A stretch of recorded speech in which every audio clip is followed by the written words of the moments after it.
Hello everyone, welcome to Anu's classroom. So our term and examinations are ongoing.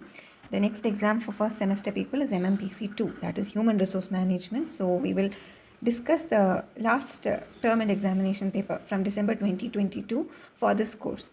Okay, so just like MMPC 1, here also we have two sections. Section A, we have around 5 questions, of which we have to attempt at least 3, and section B is a case study section which is compulsory and it will carry 40 marks.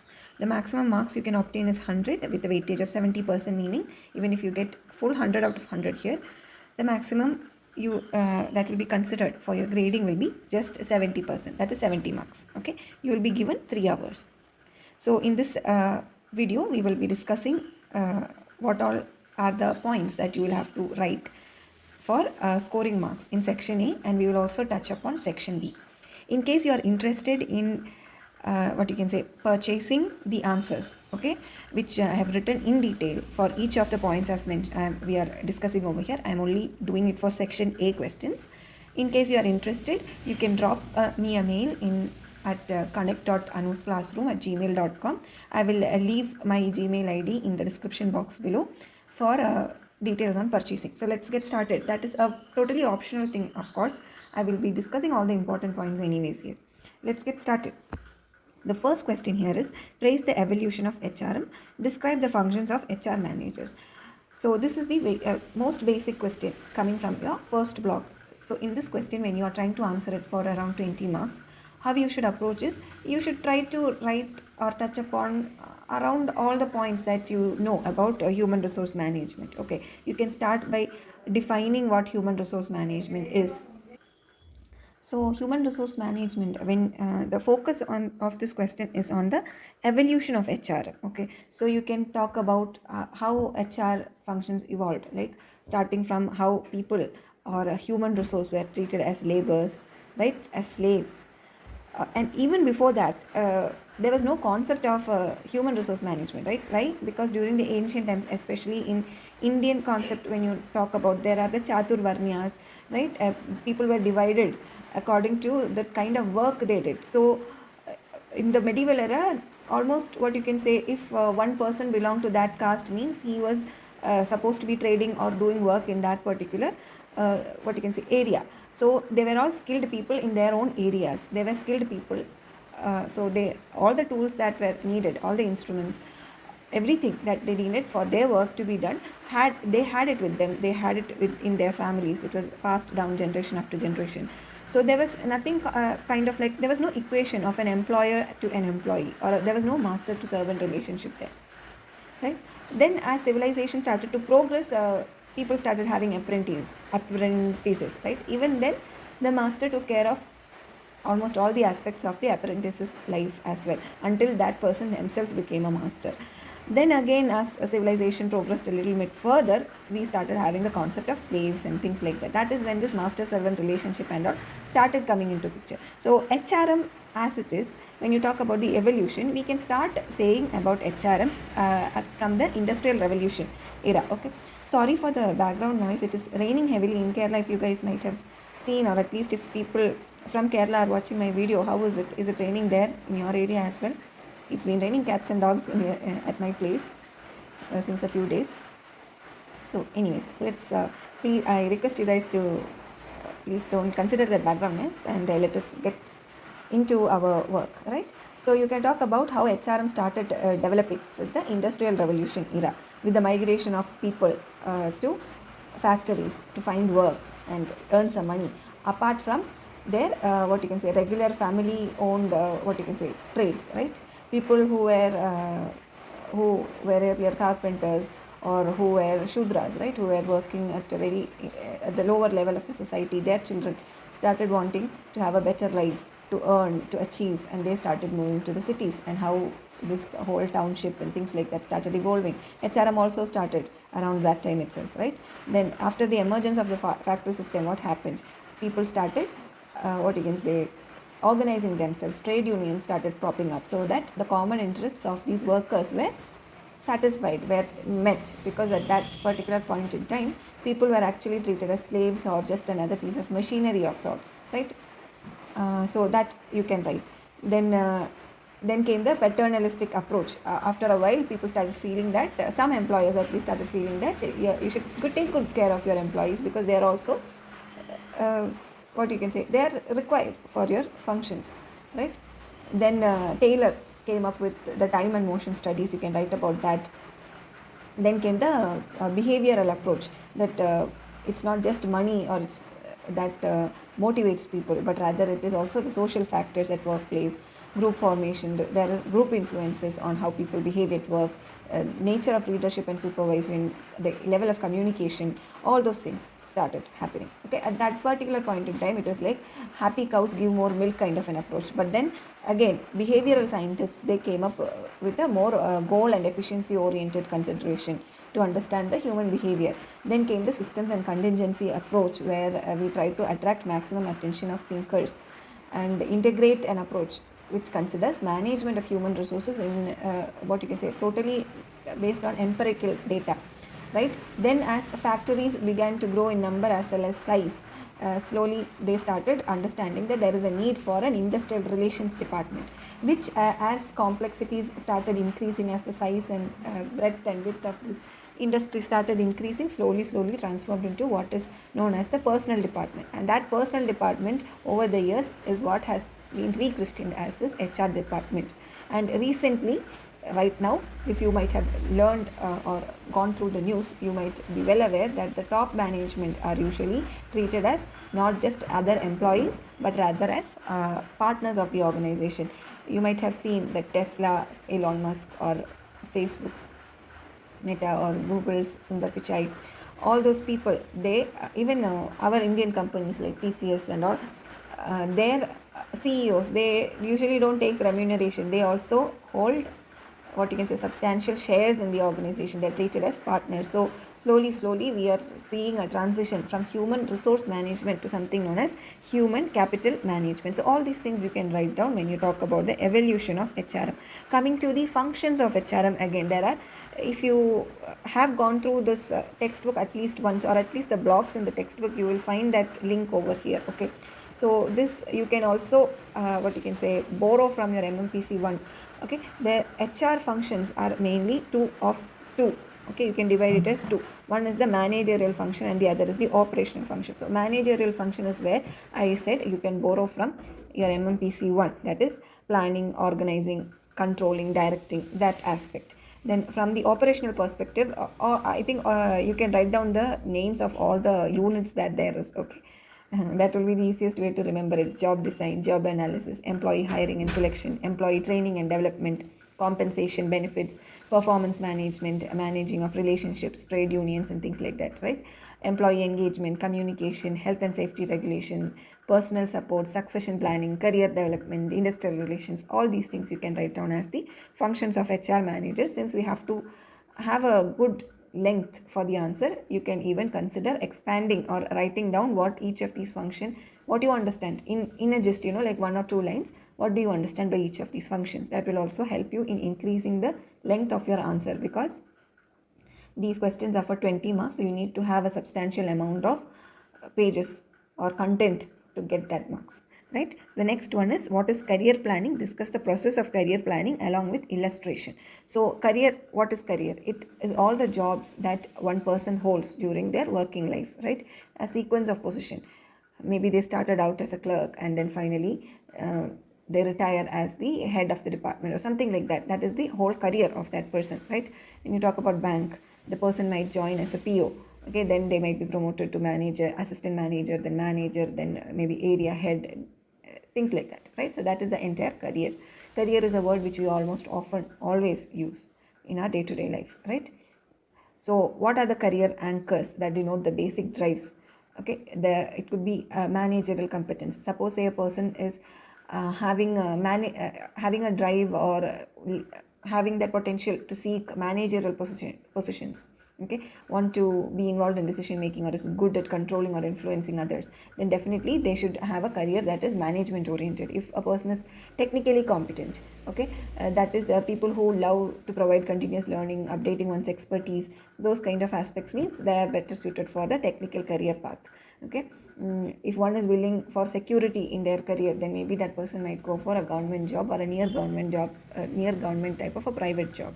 They are the people who mostly go for PSC coachings, try to get into government services, because they consider security of the job above, as important above anything else.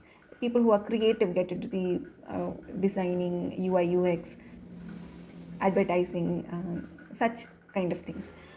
People who like autonomy are mostly the people who go and start up their own business, because they cannot, what you can say, they cannot work well under others, right? They want autonomy. They want to seek a career which provides them the freedom of action and independence. So, if not business, at least they would try to choose some kind of a job position wherein they would have some level of autonomy in the things that they do.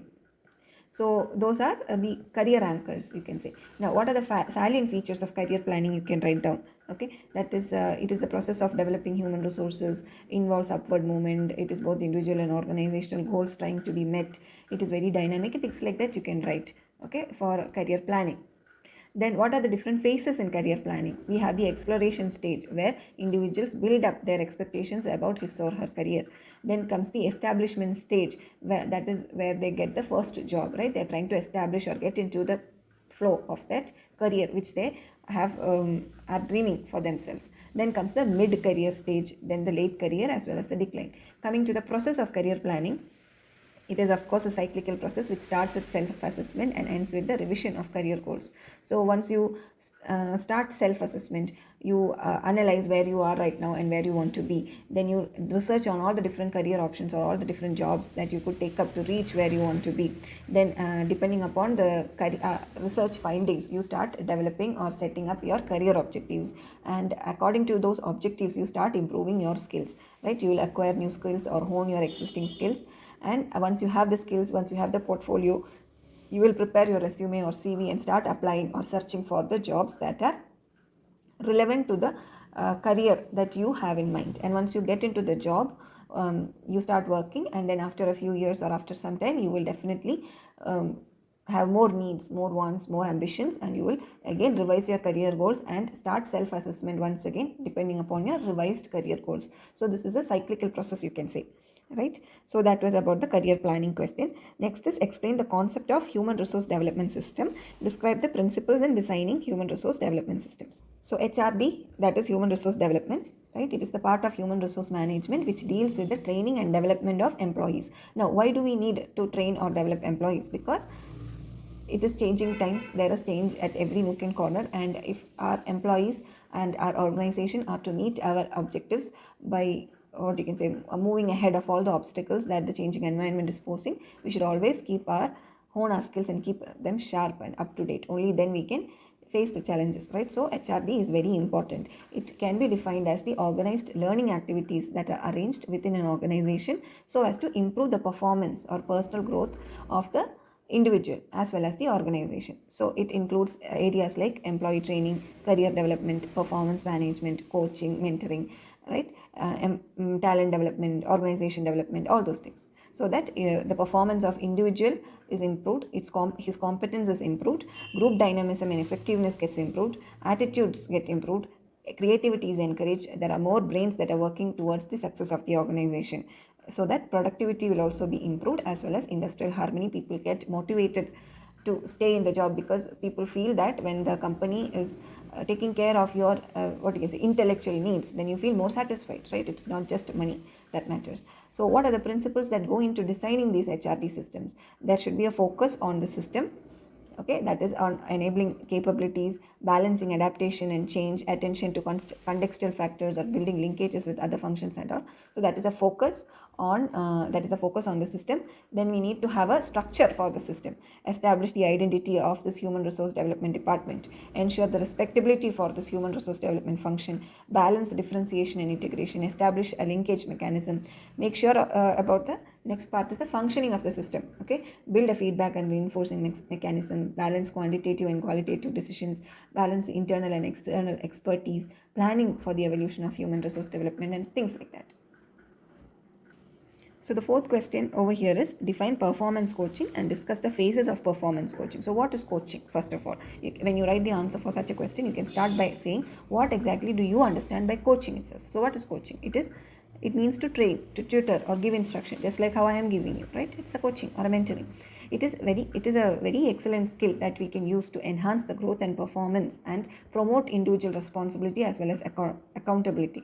Right? It is an ongoing process. Coaching is always ongoing in an organization, and it helps to build and maintain effective employee and supervisory relationship.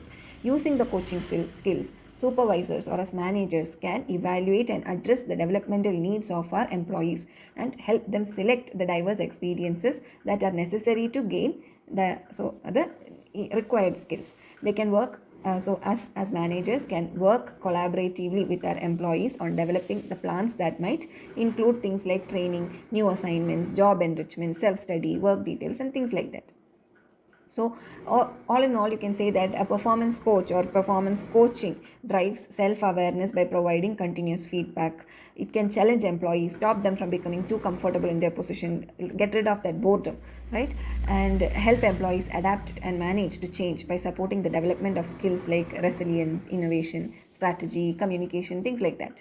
Okay, the major aim or the aims of performance coaching include building of trust, defining issues, coaching for success, creating a plan of action so as to reach our organizational goals. All these things you can write down when it comes about defining performance coaching. So what are the phases of this performance coaching? First and foremost, as any kind of any activity, it starts by establishing objectives, identifying goals, planning, assigning or assessing or reviewing, right? Understanding the disciple or the person who I am coaching, okay, understanding their skills through assessment, then actually coaching them so as to meet the bridge the gap between where they are and where they want to be.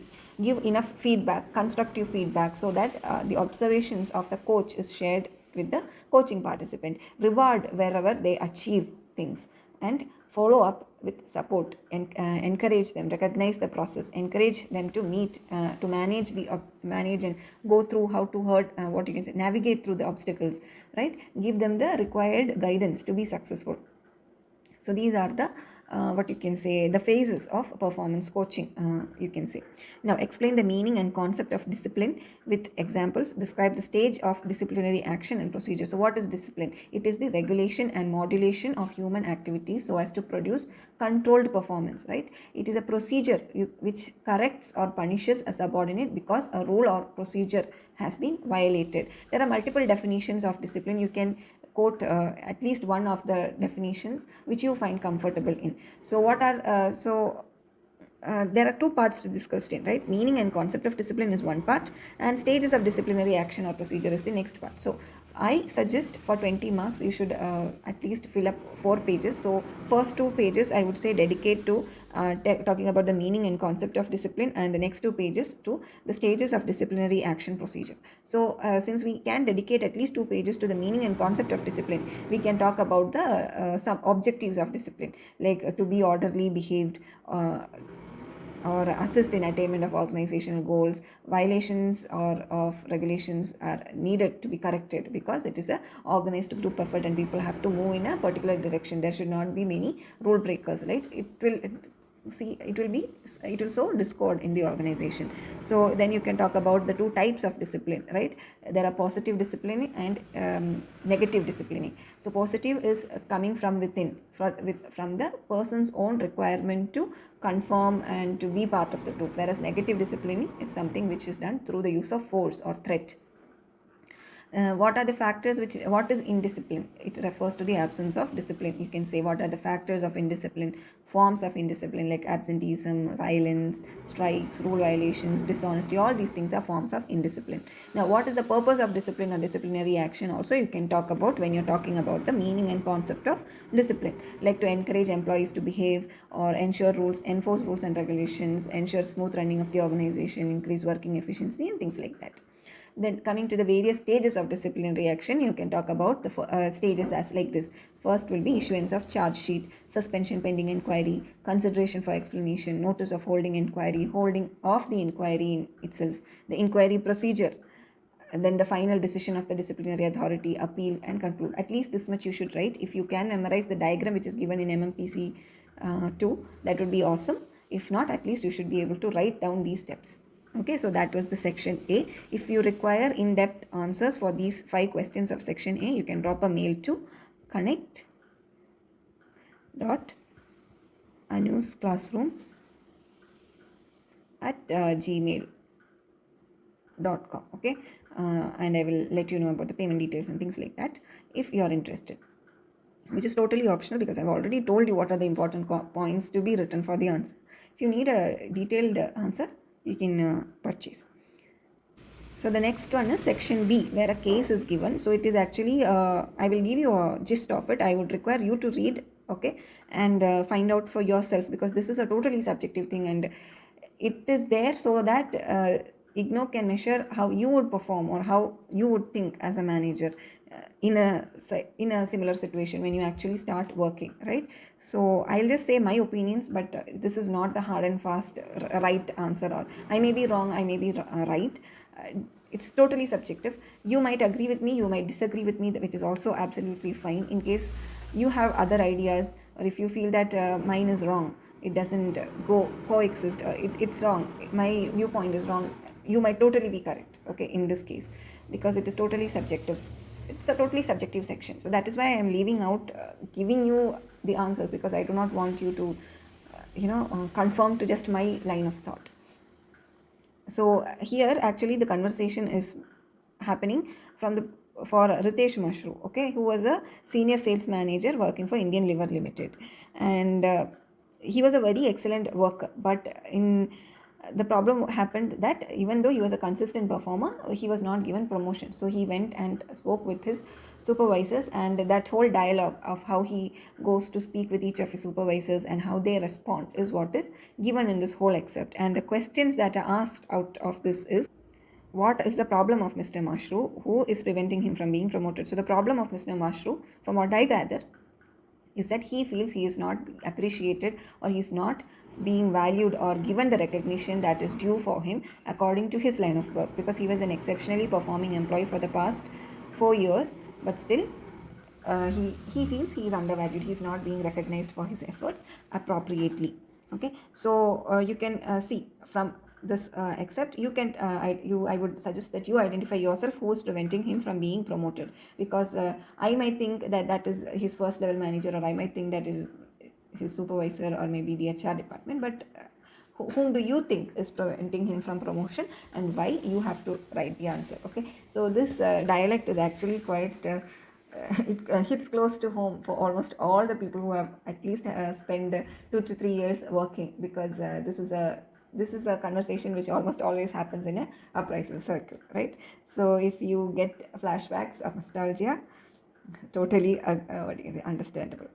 So what are the problems in the performance appraisal system of the company? Again, according to, from whatever we have understood, or according to our understanding about human resource management, and various units like performance appraisal and career development, things like that, grievance redressal and all, you should come up with your own set of problems in the performance appraisal system of the company. Maybe you might think that they are not transparent enough, or maybe you might think that the goal setting process is not good enough, or the grievance redressal for the company is not good enough, leading to otherwise productive employees feeling lack of motivation, and what you can say, losing their interest to work, things like that you can write, right? Similarly, what actions are expected from the VP or of marketing and HR head on this issue? Maybe they should be more considerate, maybe they should have given a much better explanation, or maybe they should have taken this matter up. Okay, because the way this dialogue is constructed, we feel like there is some problem, they might be favoring somebody else other than Mr. Mashu, which is almost always the case with Indian companies these days. Even though they try to avoid it, there still is, we still feel it if you're working, right?